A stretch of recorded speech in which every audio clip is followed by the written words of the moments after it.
Jai Shri Ram. Students, now we are discussing second chapter of the accountancy, that is accounting for partnership basic concepts. ವಿದ್ಯಾರ್ಥಿಗಳೇ, ನಾವು ಈಗ ಲೆಕ್ಕಶಾಸ್ತ್ರ ವಿಷಯದ ಎರಡನೇ ಪಾಠವನ್ನು ಕಲಿತಿದ್ದೇವೆ. ಅಕೌಂಟಿಂಗ್ ಫಾರ್ ಪಾರ್ಟ್ನರ್ಶಿಪ್, ಪಾಲುದಾರಿಕೆಯ ಲೆಕ್ಕ ಬರಹ, ಬೇಸಿಕ್ ಕಾನ್ಸೆಪ್ಟ್ಸ್, ಮೂಲ ಪರಿಕಲ್ಪನೆಗಳು ಎನ್ನುವ ಪಾಠವನ್ನು ಕಲಿತಿದ್ದೇವೆ. In this chapter, we studied all transactions relating to the partners are recorded in the books of the firm through the capital account of the partners. ಈ ಪಾಠದಲ್ಲಿ ನಾವು ಕಲ್ತಿದ್ದೇವೆ ಪಾಲುದಾರರಿಗೆ ಸಂಬಂಧಪಟ್ಟ ಎಲ್ಲಾ ವಹಿವಾಟುಗಳನ್ನು ಪಾಲುದಾರರ ಬಂಡವಾಳ ಖಾತೆಗಳ ಮುಖಾಂತರ ಸಂಸ್ಥೆಯ ಲೆಕ್ಕ ಪುಸ್ತಕದಲ್ಲಿ ನಮೂದು ಮಾಡಲಾಗುತ್ತದೆ ಎನ್ನುವುದನ್ನು. Then we studied the capital account of the partners can be maintained under two methods. ನಂತರ ನಾವು ಕಲ್ತಿದ್ದೇವೆ ಪಾಲುದಾರರ ಬಂಡವಾಳ ಖಾತೆಯನ್ನು ಎರಡು ವಿಧದಲ್ಲಿ ರಚಿಸಬಹುದು. ದೇ ಆರ್, ಅವುಗಳು: first one fixed capital method, second one fluctuating capital method. ಪಾಲುದಾರ ಬಂಡವಾಳ ಖಾತೆಯನ್ನು ಎರಡು ವಿಧದಲ್ಲಿ ನಿರ್ವಹಿಸಬಹುದು. ಒಂದನೆಯದು ಸ್ಥಿರ ಬಂಡವಾಳ ವಿಧಾನ, ಎರಡನೆಯದು ಬದಲಾಗುವ ಬಂಡವಾಳ ವಿಧಾನ. We studied about the fixed capital method in the last class. ಸ್ಥಿರ ಬಂಡವಾಳ ವಿಧಾನದ ಬಗ್ಗೆ ನಾವು ಕಳೆದ ತರಗತಿಯಲ್ಲಿ ಕಲಿತಿದ್ದೇವೆ. ನಾವು second method fluctuating capital method. ಈಗ ಎರಡನೇ ಮೆಥಡ್ ನೋಡುವ, ಬದಲಾಗುವ ಬಂಡವಾಳ ವಿಧಾನ. ಫ್ಲಕ್ಚುಯೇಟಿಂಗ್ ಕ್ಯಾಪಿಟಲ್ ಮೆಥಡ್, ಬದಲಾಗುವ ಬಂಡವಾಳ ವಿಧಾನ. What is fluctuating capital method? ಬದಲಾಗುವ ಬಂಡವಾಳ ವಿಧಾನ ಅಂದರೆ Fluctuating capital method is a method under which the capital of the partners fluctuates from year to year. ಬದಲಾಗುವ ಬಂಡವಾಳ ವಿಧಾನ ಅಂದರೆ ಏನು? ಯಾವ ವಿಧಾನದಲ್ಲಿ ಪಾಲುದಾರರ ಬಂಡವಾಳ ಅದು ವರ್ಷದಿಂದ ವರ್ಷಕ್ಕೆ ಬದಲಾಗುತ್ತಾ ಇರುತ್ತದೆ, ಆ ವಿಧಾನವನ್ನು ಬದಲಾಗುವ ಬಂಡವಾಳ ವಿಧಾನ ಎಂದು ಕರೆಯಲಾಗುತ್ತದೆ. Under this method, only one account is maintained for each partner, that is capital account. ಈ ವಿಧಾನದಲ್ಲಿ ಪ್ರತಿಯೊಬ್ಬ ಪಾಲುದಾರರಿಗೂ ಒಂದೇ ಖಾತೆಯನ್ನು ನಿರ್ವಹಿಸಲಾಗುತ್ತದೆ, ಅದು ಬಂಡವಾಳ ಖಾತೆ. ಸ್ಟೂಡೆಂಟ್ಸ್, ಪ್ಲೀಸ್ ರಿಮೆಂಬರ್, ವಿದ್ಯಾರ್ಥಿಗಳೇ ನೆನಪಿನಲ್ಲಿಟ್ಟುಕೊಳ್ಳಿ, in fluctuating capital method the capital of the partners fluctuates from year to year and here only one account is maintain for each partner. ಬದಲಾಗುವ ಬಂಡವಾಳ ವಿಧಾನದಲ್ಲಿ ಪಾಲುದಾರರ ಬಂಡವಾಳ ವರ್ಷದಿಂದ ವರ್ಷಕ್ಕೆ ಬದಲಾಗುತ್ತಾ ಹೋಗುತ್ತದೆ ಮತ್ತು ಇಲ್ಲಿ ಪ್ರತಿ ಪಾಲುದಾರನಿಗೆ ಕೇವಲ ಒಂದೇ ಖಾತೆಯನ್ನು ನಿರ್ವಹಣೆ ಮಾಡಲಾಗ್ತದೆ. But in fixed capital method for each partner two accounts are maintain. ಆದರೆ ನಾವು ಹಿಂದೆ ಕಲಿತ ಸ್ಥಿರ ಬಂಡವಾಳ ವಿಧಾನದಲ್ಲಿ ಪ್ರತಿ ಪಾಲುದಾರನಿಗೆ ಎರಡು ಖಾತೆಗಳ ನಿರ್ವಹಣೆ ಮಾಡಲಾಗ್ತಿತ್ತು. Then in fluctuating partner capital method, in the fluctuating capital method, all transactions relating to the partner is directly recorded in the capital account of partners. ಬದಲಾಗುವ ಬಂಡವಾಳ ವಿಧಾನದಲ್ಲಿ ಪಾಲುದಾರರಿಗೆ ಸಂಬಂಧಪಟ್ಟ ಎಲ್ಲಾ ವಹಿವಾಟುಗಳನ್ನು ನೇರವಾಗಿ ಪಾಲುದಾರರ ಬಂಡವಾಳ ಖಾತೆಯಲ್ಲಿ ನಮೂದು ಮಾಡಲಾಗುತ್ತದೆ. Next, it should be noted that, ಇದು ನಿಮಗೆ ಗೊತ್ತಿರಬೇಕು, in the absence of specific instruction in the problem ನಲ್ಲಿ ಸ್ಪಷ್ಟವಾದ ಮಾಹಿತಿ ಇಲ್ಲದಂತ ಸಂದರ್ಭದಲ್ಲಿ the capital account of the partner should be prepared by this method. ಪಾಲುದಾರರ ಬಂಡವಾಳ ಖಾತೆಯನ್ನು ನಾವು ಈ ವಿಧಾನದಲ್ಲಿ ರಚಿಸಬೇಕು. ದಟ್ ಮೀನ್ಸ್, ಅದರ ಅರ್ಥ ಎಂದರೆ, in the absence of specific instruction, ಸ್ಪಷ್ಟವಾದ ಮಾಹಿತಿ ಇಲ್ಲದಂತ ಸಂದರ್ಭ the capital account of partner should be maintain under fluctuating capital method. ಪಾಲುದಾರರ ಬಂಡವಾಳ ಖಾತೆಯನ್ನು ಬದಲಾಗುವ ಬಂಡವಾಳ ವಿಧಾನದಲ್ಲೇ ರಚಿಸಬೇಕು. Let's see the form of partners capital account. ಮುಂದೆ ಪಾಲುದಾರ ಬಂಡವಾಳ ಖಾತೆಯ ನಮೂನೆಯನ್ನು ನೋಡುವ. Form of partners capital account under fluctuating capital method. ಬದಲಾಗುವ ಬಂಡವಾಳ ವಿಧಾನದಲ್ಲಿ ಪಾಲುದಾರರ ಬಂಡವಾಳ ಖಾತೆಯ ನಮೂನೆ. See, we studied, ನಾವು ಕಲ್ತಿದ್ದೇವೆ, in fluctuating capital method for each partner only one account is maintained ಬದಲಾಗುವ ಬಂಡವಾಳ ವಿಧಾನದಲ್ಲಿ ಪ್ರತಿಯೊಬ್ಬ ಪಾಲ್ದಾರನಿಗೆ ಒಂದೇ ಖಾತೆಯನ್ನು ರಚಿಸಲಾಗುತ್ತದೆ, ಅದು partners capital account. So heading partners capital account, debit side, credit side. Next, format of partners capital account. Then see, in a fluctuating capital method, all transactions relating to the partners is directly recorded in the partners capital account.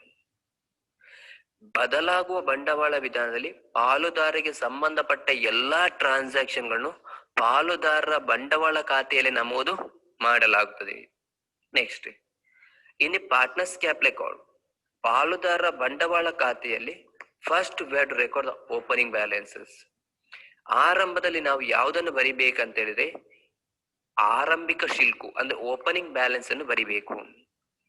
Then in the fluctuating capital method, ಬದಲಾಗುವ ಬಂಡವಾಳ ವಿಧಾನದಲ್ಲಿ the opening balance of partners capital account may be debit balance or credit balance. ಬದಲಾಗುವ ಬಂಡವಾಳ ವಿಧಾನದಲ್ಲಿ ಪಾಲುದಾರರ ಬಂಡವಾಳ ಖಾತೆಯ ಆರಂಭಿಕ ಶಿಲ್ಕು ಅದು ಡೆಬಿಟ್ ಬ್ಯಾಲೆನ್ಸ್ ಆಗಿರ್ಬೋದು, ಕ್ರೆಡಿಟ್ ಬ್ಯಾಲೆನ್ಸ್ ಆಗಿರ್ಬೋದು. ಈ ಒಂದು ವೇಳೆ the opening balance of partners capital account is credit balance, ಒಂದು ವೇಳೆ ಪಾಲುದಾರರ ಬಂಡವಾಳ ಖಾತೆಯ ಆರಂಭಿಕ ಬ್ಯಾಲೆನ್ಸ್ ಅದು ಕ್ರೆಡಿಟ್ ಬ್ಯಾಲೆನ್ಸ್ ಆಗಿದೆ, ಆವಾಗ that opening balance should be recorded in the credit side. ಆ ಓಪನಿಂಗ್ ಬ್ಯಾಲೆನ್ಸ್ ಅನ್ನು ನಾವು ಕ್ರೆಡಿಟ್ ಸೈಡ್ ಅಲ್ಲಿ ಬರಿಬೇಕು. To record it write by balance brought down, ಅದನ್ನು ರೆಕಾರ್ಡ್ ಮಾಡೋದಕ್ಕಾಗಿ ನಾವು ಬೈ ಬ್ಯಾಲೆನ್ಸ್ ಬ್ರಾಡ್ ಡೌನ್ ಅಂತೇಳಿ ಬರಿಬೇಕು ಇನ್ ಕ್ರೆಡಿಟ್ ಸೈಡ್ ಅಲ್ಲಿ. Next, if opening balance of partners capital account is debit balance, ಒಂದು ವೇಳೆ partners capital account opening balance ಅದು debit balance ಆಗಿದ್ರೆ ಆವಾಗ record it in the debit side, ಆವಾಗ ನಾವು ಅದನ್ನು ಡೆಬಿಟ್ ಸೈಡ್ ಅಲ್ಲಿ ಬರಿಬೇಕು.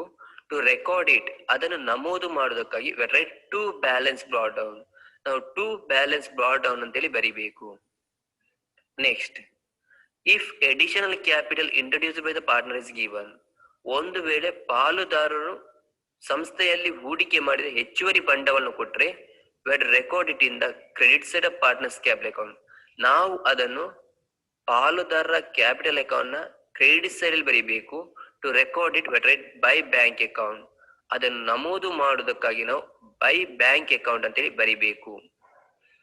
Next, if withdrawal of capital made by the partner is given, ಒಂದು ವೇಳೆ ಪಾಲುದಾರ ಹಿಂಪಡೆದುಕೊಂಡ ಬಂಡವಾಳವನ್ನು ಕೊಟ್ಟಿದ್ರೆ ಆವಾಗ record it in the debit side of partners capital account, ನಾವು ಅದನ್ನು ಪಾರ್ಟ್ನರ್ಸ್ ಕ್ಯಾಪಿಟಲ್ ನ ಡೆಬಿಟ್ ಸೈಡ್ ಬರೀಬೇಕು. ಟು ರೆಕಾರ್ಡ್ ಇಟ್, ಅದನ್ನು ರೆಕಾರ್ಡ್ ಮಾಡೋದಕ್ಕೆ ಟು ಬ್ಯಾಂಕ್ ಅಕೌಂಟ್, ನಾವು ಟು ಬ್ಯಾಂಕ್ ಅಕೌಂಟ್ ಅಂತೇಳಿ ಬರೀಬೇಕು. Next, if interest on partners capital is given, ಪಾಲುದಾರರ ಬಂಡವಾಳದ ಮೇಲಿನ ಬಡ್ಡಿಯನ್ನು ಏನಾದ್ರು ಕೊಟ್ಟಿದ್ರೆ record it in the credit side of partners capital account, ನಾವು ಅದನ್ನು partner's capital account credit side ಅಲ್ಲಿ ಬರೀಬೇಕು. ಟು ರೆಕಾರ್ಡ್ ಇಟ್, ಅದನ್ನು ರೆಕಾರ್ಡ್ ಮಾಡೋದಕ್ಕಾಗಿ by interest on capital account, by interest on capital account ಅಂತ ಬರೀಬೇಕು.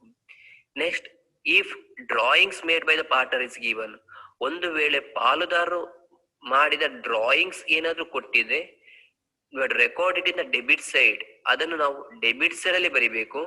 To record it to drawings account, ಅದನ್ನು ನಮೂದು ಮಾಡೋದಕ್ಕಾಗಿ ನಾವು ಟು ಡ್ರಾಯಿಂಗ್ಸ್ ಅಕೌಂಟ್ ಅಂತೇಳಿ ಬರೀಬೇಕು. Next, if interest on drawings is given, ಒಂದು ವೇಳೆ ಡ್ರಾಯಿಂಗ್ಸ್ ನ ಮೇಲಿನ ಬಡ್ಡಿಯನ್ನು ಕೊಟ್ಟಿದ್ರೆ ಆವಾಗ record it in the debit side, ಅದನ್ನು ನಾವು ಡೆಬಿಟ್ ಸೈಡ್ ಅಲ್ಲಿ ಬರೀಬೇಕು. To record it to interest on drawings account, ಅದನ್ನು ರೆಕಾರ್ಡ್ ಮಾಡೋದಕ್ಕಾಗಿ ನಾವು to interest on drawings account ಅಂತೇಳಿ ಬರೀಬೇಕು. Next, if partner salary is given, ಒಂದು ವೇಳೆ ಪಾರ್ಟ್ನರ್ ಸ್ಯಾಲರಿ ಕೊಟ್ಟಿದ್ರೆ record it in the credit side, ನಾವು ಅದನ್ನು ಕ್ರೆಡಿಟ್ ಸೈಡ್ ಅಲ್ಲಿ ಬರೀಬೇಕು. ಟು ರೆಕಾರ್ಡ್ ಇಟ್, ಅದನ್ನು ರೆಕಾರ್ಡ್ ಮಾಡೋದಕ್ಕೆ ಟು ಸ್ಯಾಲರಿ ಅಕೌಂಟ್, ನಾವು ಟು ಸ್ಯಾಲರಿ ಅಕೌಂಟ್ ಅಂತೇಳಿ ಬರೀಬೇಕು. Next, if commission to partner is given, ಒಂದು ವೇಳೆ ಪಾಲುದಾರರಿಗೆ ಸಂಬಂಧಪಟ್ಟ ಕಮಿಷನ್ ಕೊಟ್ಟಿದ್ರೆ record it in the credit side, ನಾವು ಅದನ್ನು ಕ್ರೆಡಿಟ್ ಸೈಡ್ ಬರೀಬೇಕು. ಟು ರೆಕಾರ್ಡ್ ಇಟ್, ಅದನ್ನು ನಮೂದು ಮಾಡೋದಕ್ಕೆ ಬೈ ಕಮಿಷನ್ ಅಕೌಂಟ್, ನಾವು ಬೈ ಕಮಿಷನ್ ಅಕೌಂಟ್ ಅಲ್ಲಿ ಬರೀಬೇಕು. ನೆಕ್ಸ್ಟ್, ವಿ ಸ್ಟಡಿಡ್, ನಾವು ಕಲ್ತಿದ್ದೇವೆ in the partnership The profit or loss of the firm is distributed among the partners, is shared among the partners. ಪಾಲುದಾರಿಕೆಯಲ್ಲಿ ಪಾಲುದಾರಿಕೆ ಸಂಸ್ಥೆಯ ಲಾಭ ನಷ್ಟವನ್ನು ಪಾಲುದಾರರು ಹಂಚಿಕೊಳ್ಳುತ್ತಾರೆ ಎನ್ನುವುದನ್ನು ನಾವು ಕಲ್ತಿದ್ದೇವೆ.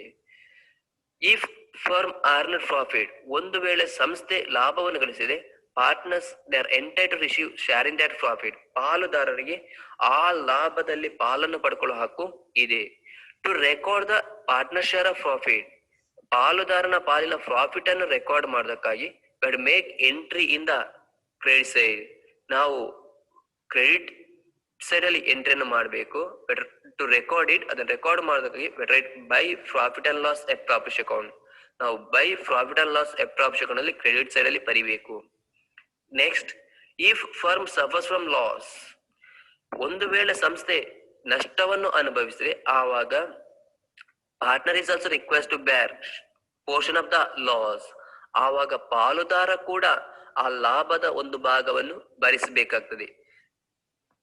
ಟು ರೆಕಾರ್ಡ್ ಇಟ್, ಅದನ್ನು ರೆಕಾರ್ಡ್ ಮಾಡೋದಕ್ಕಾಗಿ to make entry in the debit side, ನಾವು ಡೆಬಿಟ್ ಸೈಡ್ ಅಲ್ಲಿ ಎಂಟ್ರಿ ಮಾಡಬೇಕು. Wait write to profit and loss appropriation account, ನಾವು to profit and loss appropriation account ಅಲ್ಲಿ ಡೆಬಿಟ್ ಸೈಡ್ ಅಲ್ಲಿ ಬರೀಬೇಕು. Next, after making all entries, ಎಲ್ಲಾ ಎಂಟ್ರಿಗಳನ್ನು ಮಾಡಿದ ನಂತರ we have to balance the partners capital account, ನಾವು ಪಾರ್ಟ್ನರ್ಸ್ ಕ್ಯಾಪಿಟಲ್ ಅಕೌಂಟ್ ಬ್ಯಾಲೆನ್ಸ್ ಮಾಡಬೇಕು.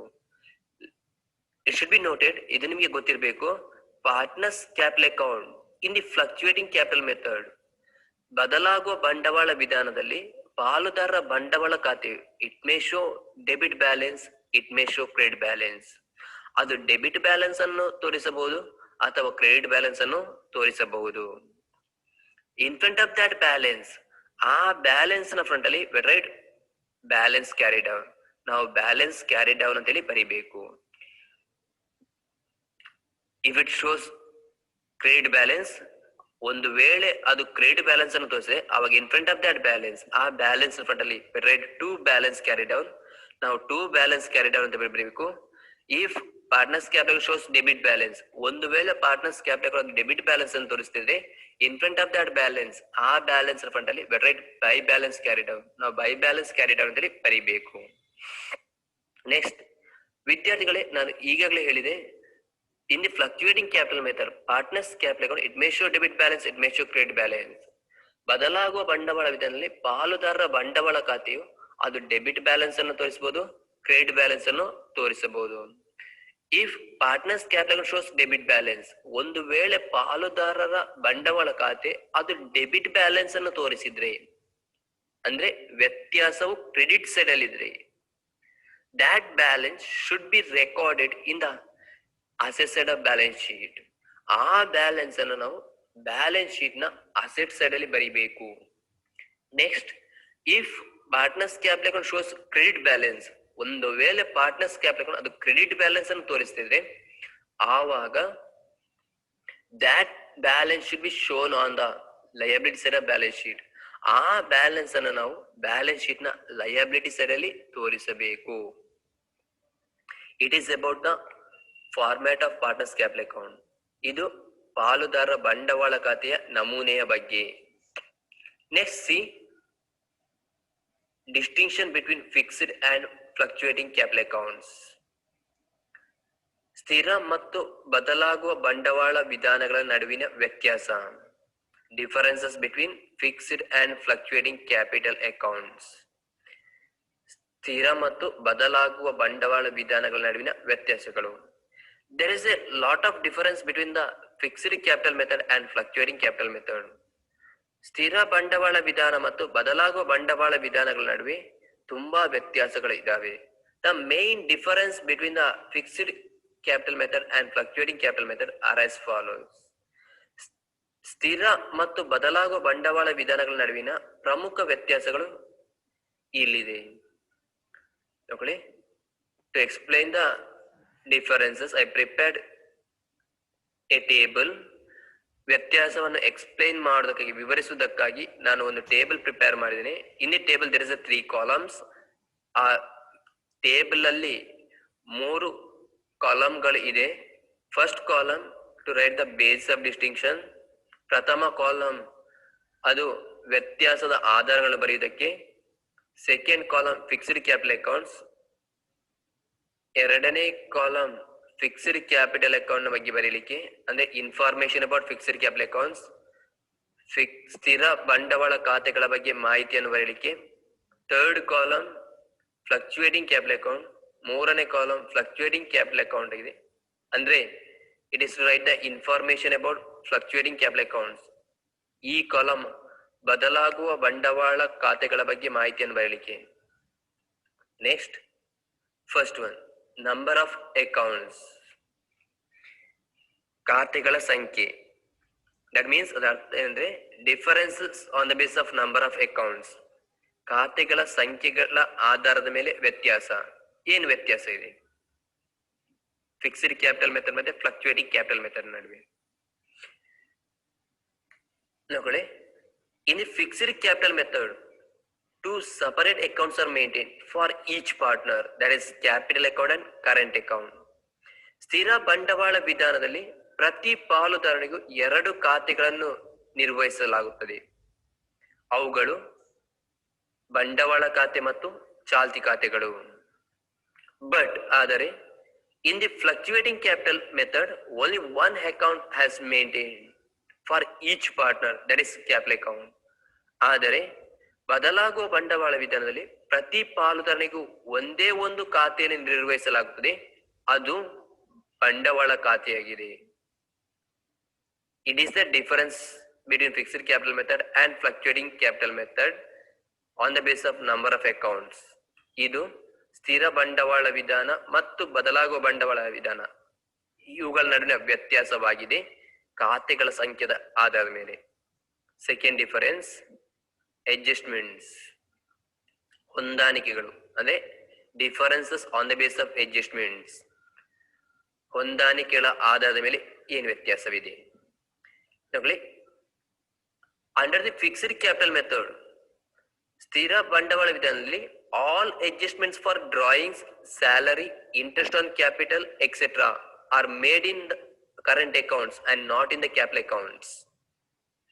ಸ್ಥಿರ ಬಂಡವಾಳ ವಿಧಾನದಲ್ಲಿ ಸ್ವಂತಕ್ಕೆ ಹಿಂಪಡೆತ, ವೇತನ, ಬಂಡವಾಳದ ಮೇಲಿನ ಬಡ್ಡಿ ಇತ್ಯಾದಿಗಳಿಗೆ ಸಂಬಂಧಪಟ್ಟ ಎಲ್ಲಾ ಹೊಂದಾಣಿಕೆಗಳನ್ನು ಪಾಲುದಾರರ ಚಾಲ್ತಿ ಖಾತೆಯಲ್ಲಿ ಮಾಡಲಾಗುತ್ತದೆ, ಪಾಲುದಾರರ ಬಂಡವಾಳ ಖಾತೆಯಲ್ಲಿ ಅಲ್ಲ. ಸ್ವಂತಕ್ಕೆ ಹಿಂಪಡೆತ, ವೇತನ, ಬಂಡವಾಳದ ಮೇಲಿನ ಬಡ್ಡಿ ಇತ್ಯಾದಿಗಳಿಗೆ ಸಂಬಂಧಪಟ್ಟ ಹೊಂದಾಣಿಕೆಯನ್ನು ಪಾಲುದಾರರ ಚಾಲ್ತಿ ಖಾತೆಯಲ್ಲಿ ಮಾಡಲಾಗುತ್ತದೆ. ಆದರೆ ಸ್ಥಿರ ಬಂಡವಾಳ ವಿಧಾನದಲ್ಲಿ ಇವುಗಳಿಗೆ ಹೊಂದಾಣಿಕೆಯನ್ನು ಬಂಡವಾಳ ಖಾತೆಗಳ ಮುಖಾಂತರ ಮಾಡುವುದಿಲ್ಲ. ಬಟ್ ಆದರೆ in the fluctuating capital method all adjustments for drawings, salary, interest on capital etc. are made in the capital accounts. ಬದಲಾಗುವ ಬಂಡವಾಳ ವಿಧಾನದಲ್ಲಿ ಸ್ವಂತಕ್ಕೆ ಹಿಂಪಡೆತ, ವೇತನ, ಬಂಡವಾಳದ ಮೇಲಿನ ಬಡ್ಡಿ ಇತ್ಯಾದಿಗಳಿಗೆ ಸಂಬಂಧಪಟ್ಟ ಎಲ್ಲಾ ಹೊಂದಾಣಿಕೆಗಳನ್ನು ಪಾಲುದಾರರ ಬಂಡವಾಳ ಖಾತೆಯಲ್ಲೇ ಮಾಡಲಾಗುತ್ತದೆ. ನೆಕ್ಸ್ಟ್ ಫಿಕ್ಸ್ಡ್ ಬ್ಯಾಲೆನ್ಸ್, ಸ್ಥಿರ ಶಿಲ್ಕು ಅಂದ್ರೆ differences on the base of fixed balance. ಸ್ಥಿರ ಶಿಲ್ಕಿನ ಆಧಾರದ ಮೇಲೆ ವ್ಯತ್ಯಾಸಗಳು. ಏನು ವ್ಯತ್ಯಾಸ ನೋಡು. In fixed capital method the capital account of balance remain unchanged unless there is addition to or withdrawal of capital. ಸ್ಥಿರ ಬಂಡವಾಳ ವಿಧಾನದಲ್ಲಿ ಪಾಲುದಾರರ ಬಂಡವಾಳ ಖಾತೆಯ ಬ್ಯಾಲೆನ್ಸ್ ಅದು ಸ್ಥಿರವಾಗಿರುತ್ತದೆ. ಅಲ್ಲಿ ಯಾವುದೇ ಹೆಚ್ಚುವರಿ ಬಂಡವಾಳದ ಹೂಡಿಕೆ ಅಥವಾ ಬಂಡವಾಳದ ಹಿಂಪಡೆಯುವಿಕೆ ಇಲ್ಲದಿದ್ದರೆ, ಯಾವುದೇ ಹೆಚ್ಚುವರಿ ಬಂಡವಾಳದ ಹೂಡಿಕೆ ಅಥವಾ ಬಂಡವಾಳದ ಹಿಂಪಡೆಯುವಿಕೆ ಇಲ್ಲದಿದ್ದರೆ ಸ್ಥಿರ ಬಂಡವಾಳ ವಿಧಾನದಲ್ಲಿ ಪಾಲುದಾರ ಬಂಡವಾಳ ಖಾತೆಯ balance remains unchanged, that means remains fixed, ಸ್ಥಿರವಾಗಿರುತ್ತದೆ, ಬದಲಾಗುವುದಿಲ್ಲ. ಬಟ್ ಆದರೆ in the fluctuating capital method ಬದಲಾಗುವ ಬಂಡವಾಳದಲ್ಲಿ the balance of capital accounts fluctuates from year to year. ಬದಲಾಗುವ ಬಂಡವಾಳ ವಿಧಾನದಲ್ಲಿ ಬಂಡವಾಳ ಖಾತೆಯ ಬ್ಯಾಲೆನ್ಸ್ ಅದು ವರ್ಷದಿಂದ ವರ್ಷಕ್ಕೆ ಬದಲಾಗುತ್ತಿರುತ್ತದೆ. Fourth one, credit balance. That means difference on the base of credit balance. Credit balance ನ ಆಧಾರದ ಮೇಲೆ ವ್ಯತ್ಯಾಸ. ಏನು ವ್ಯತ್ಯಾಸ ಇದೆ? In the fixed capital method, the capital account of partners always shows a credit balance. ಸ್ಥಿರ ಬಂಡವಾಳ ವಿಧಾನದಲ್ಲಿ ಪಾಲುದಾರರ ಬಂಡವಾಳ ಖಾತೆಯು ಸದಾ ಯಾವತ್ತು ಕ್ರೆಡಿಟ್ ಬ್ಯಾಲೆನ್ಸ್ ಅನ್ನೇ ತೋರಿಸುತ್ತದೆ. ಬಟ್ ಆದರೆ ಇನ್ ಫ್ಲಕ್ಚುಯೇಟಿಂಗ್ ಕ್ಯಾಪಿಟಲ್ ಮೆಥಡ್ ಅಲ್ಲಿ the capital account of partners May sometimes show A debit balance. ಅದು ಕೆಲವೊಂದು ಸಲ ಡೆಬಿಟ್ ಬ್ಯಾಲೆನ್ಸ್ ಅನ್ನು ತೋರಿಸಬಹುದು. ಅಂದ್ರೆ ಇನ್ the fluctuating capital method the capital account of partners May show debit balance as well as credit balance. ಬದಲಾಗುವ ಬಂಡವಾಳ ವಿಧಾನದಲ್ಲಿ ಪಾಲುದಾರರ ಬಂಡವಾಳ ಖಾತೆ ಅದು ಡೆಬಿಟ್ ಬ್ಯಾಲೆನ್ಸ್ ಅನ್ನು ತೋರಿಸಬಹುದು, ಕ್ರೆಡಿಟ್ ಬ್ಯಾಲೆನ್ಸ್ ಅನ್ನು